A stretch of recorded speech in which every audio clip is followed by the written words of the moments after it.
Hello बच्चों। Question है, discuss the intensity of transmitted light when a polaroid sheet is rotated between two closed polaroids. सबसे पहले अपन मालोस law देख लेते हैं। मालोस लॉ क्या बोलता है? I is equal to I naught cos square theta, है ना। अच्छा, इसमें आई कौन होता था और आई नोट कौन होता था वो देखते हैं। आई नोट देखो, हमारा मालोस लॉ जो था वो ये बोलता था कि जैसे ये एक पोलराइड शीट है और दूसरी ये एक पोलराइड शीट है, ठीक है। ये पोलराइड शीट तो काम करती थी पोलराइजर का, ना। ये शीट काम करती थी एनालाइजर का। यहाँ पे सोर्स रखा रहता था जो कि अनपोलराइज लाइट को अनपोलराइज लाइट को रिप्रेजेंट करता है। जब ये सोर्स या अनपोलराइज लाइट पोलराइजर में से निकलती थी तो यहाँ पे हमारे पास बनती थी पोलराइज लाइट, है ना। और जब ये पोलराइज्ड लाइट इस एनालाइजर में से निकलती थी तो हमारे पास बनती थी ट्रांसमिटेड लाइट, ठीक है। यहाँ से कुछ लाइट निकलेगी। अभी तो देखो जैसे हमने ये दोनों के दोनों पैरेलल कर रखे हैं तो जैसी जैसी लाइट यहाँ से निकली थी वैसी की वैसी लाइट यहाँ से निकल जाएगी। हाँ, इन दोनों के बीच का जो एंगल है, मतलब पोलराइजर और एनालाइजर के बीच का एंगल है, वो थीटा को रिप्रेजेंट करता था। ये हमने पढ़ रखा है, ठीक है। अच्छा, ये इसमें आई और आई नोट कौन होता था? तो आई नोट रहता था पोलराइज लाइट की इंटेंसिटी को रिप्रेजेंट करता था और आई रिप्रेजेंट करता था ट्रांसमिटेड लाइट की इंटेंसिटी को, ठीक है। अब ये इन दोनों के बीच का जो एंगल है, इन दोनों के बीच का जो एंगल है, मतलब पोलराइजर और एनालाइजर के बीच का एंगल, अभी इस केस में कितना है? जीरो। तो इस केस में जीरो है तो थीटा इक्वल टू जीरो पे कोस थीटा कितना होगा? वन होगा। तो आई इक्वल टू कितना हो गया भैया? आई नोट वन ही होगा। तो अभी तो जितनी पोलराइज लाइट की इंटेंसिटी है उतनी ही ट्रांसमिटेड लाइट की इंटेंसिटी हो जाएगी, सही है। अब इसमें भाई ने एक क्वेश्चन क्या दिया है? Discuss the intensity of A transmitted light when a polaroid sheet is rotated between two closed Polaroid. अब चक्कर क्या पड़ गया भैया? चक्कर ये पड़ गया कि ये एक पोलराइड शीट है और दूसरी कैसी है? क्लोज्ड। क्लोज्ड का मतलब ये दूसरी पोलराइड शीट। क्लोज्ड का मतलब हो गया पहली शीट तो ऐसी है तो दूसरी शीट परपेंडिकुलर होगी। ये दोनों, ये पहले नंबर की शीट हो गई, ये दूसरे नंबर की शीट है। और इन दोनों शीट के बीच में एक पोलराइड शीट को हमने सेट कर दिया है ना। पोलराइड शीट इज रोटेटेड, मतलब इसके बीच में एक पोलराइड शीट है जो कि किसी पर्टिकुलर एंगल पे वो रखी हुई है।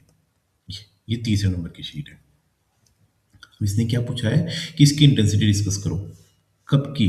जब ये यहाँ से एक लाइट आएगी, वो यहाँ पे निकलेगी और यहाँ से फिर यहाँ जाएगी और फिर यहाँ से यहाँ पे आएगी। मतलब यहाँ पे जो इंटेंसिटी मिलेगी ना आपको इस जगह पे, उस इंटेंसिटी को डिस्कस करना है, ठीक है। अभी क्या क्या दे रखा है कि पहली शीट और दूसरी शीट, इन दोनों शीट के बीच का जो एंगल है ना वो कितना है? 90 डिग्री है। ये 90 डिग्री कैसे पता लगा? क्लोज्ड पोलराइड दे रखा है इसलिए, है ना। क्लोज्ड का मतलब हो गया दोनों शीट्स एक दूसरे के पोलराइड एक दूसरे के परपेंडिकुलर हैं। परपेंडिकुलर का मतलब हो गया 90 डिग्री है, ठीक है। ये हमको याद रखना है। अब देखो, मतलब अब अपन इस क्वेश्चन को थोड़ा सा सही ले लेते हैं। ये हमारी पहले नंबर की शीट, ये हमारी दूसरे नंबर की शीट, इन दोनों के बीच में एंगल है 90 डिग्री। ये पहले नंबर की शीट बना दी, ये दूसरे नंबर की शीट बना दी। और मान लेते हैं जो तीसरी शीट जो इन दोनों के बीच में थी वो ये है, ठीक है। तीसरे नंबर की शीट जो कि पहली शीट से कितना एंगल बना रही है? थीटा एंगल बना रही है, ठीक है। अब सोचो जो मालूस लो था I is equal to I naught cos square theta, ये हम पहले इन दोनों शीट के बीच में लगाएंगे। किस किस की शीट में? बिटवीन 1 and 3, इन दोनों के बीच में लगाएंगे ना ये वाला फॉर्मूला। तो देखो ये वाली जो यहाँ से पहली वाली शीट है उसकी इंटेंसिटी कितनी होगी? आई नोट। तीसरी वाली जो शीट है इसकी इंटेंसिटी मान लेता हूँ मैं आई डैश अभी के लिए। तो जब ये आई नोट और आई डैश है ये वाला, तो ये वाला फॉर्मूला अगर मैं यहाँ पे लगाऊंगा तो I dash is equal to I naught cos square, इन दोनों के बीच में एंगल कितना है? ये थीटा। तो यहाँ पे ये थीटा आ जाएगा, आ गया। ये तो हो गई जब अगर मैं पीछे लूँ तो स्लो चल रहा है। हाँ, मतलब देखो यहाँ से इस जगह से तो ये इस जगह पे तो कौन सी थी, अनपोलराइज लाइट थी। जब ये यहाँ पे आई तो ये क्या हो गई, आई नॉट हो गई। जब ये लाइट यहाँ से निकली तो ये बोल दी मैंने आई डेज, जो कि मैं निकाल चुका हूँ। और ये जब यहाँ पे आ जाएगी तो उसको बोल देंगे हम आई, जो कि हमको निकालनी है। ठीक है, मतलब क्या हुआ होगा, तो देखो ये कौन सा निकाल गया, बिटवीन 1 और 3, पहली और तीसरी सीट के बीच का निकाल दिया हमने। अब हम निकालेंगे किसके बीच में, बिटवीन 3 और 2, है ना, 3 और 2 इन दोनों के बीच में। अब देखो इसके बीच में जब ये एंगल थीटा था और ये टोटल एंगल 90 है, तो ये रिमेनिंग एंगल कितना बचा, 90 माइनस थीटा, है ना, क्योंकि रिमेनिंग इस एंगल की भी जरूरत पड़ेगी अपन को। तो अब देखो ये वाला इस वाले 3 और 2 के बीच में जब मैं ये वाला मालूस लो लगाऊंगा तो आई इज इक्वल टू, अब की बात इस जगह पे इंटेंसिटी कितनी है, इस जगह पे इंटेंसिटी तो आई नोट के बराबर, आई डैश के बराबर है, तो ये I dash into cos square theta. अब पर थीटा कितना होगा अब की बार, है ना, ये थीटा ये वाला ये किसके बीच में, 3 और 2 के बीच में ये थीटा होगा, है ना, 3 और 2 के बीच में थीटा होगा। तो 3 और 2 के बीच में अगर थीटा है तो ये कितना है, 90 माइनस थीटा, तो ये 90 minus theta.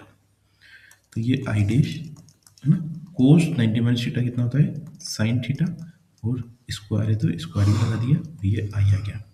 I is equal to, I dash की वैल्यू ये रही, आई डैश की वैल्यू ये है I naught cos square theta into sine square theta. अभी ये थोड़ा सा हमको ये आइडेंटिटी पता लग रही है, साइन थीटा कोस थीटा यानी कि 2 साइन थीटा कोस थीटा होती है। तो अगर मैं इसको डिवाइड बाई 4 कर दूं और ऊपर की तरफ दोनों को अलग अलग कर दूंगा तो कोई दिक्कत नहीं है ना। तो ये देखो क्या हो जाएगा, आई नोट बाई 4, है ना, 2 साइन थीटा कोस थीटा कितना हो जाता है, साइन 2 थीटा, है ना, ये भी साइन 2 थीटा हो गया, ये भी साइन 2 थीटा हो गया। तो ये हो गया अपना आंसर, इसको इरेज कर देते हैं। ठीक है, ये आंसर हो गया अपना। ठीक, ओके, थैंक यू।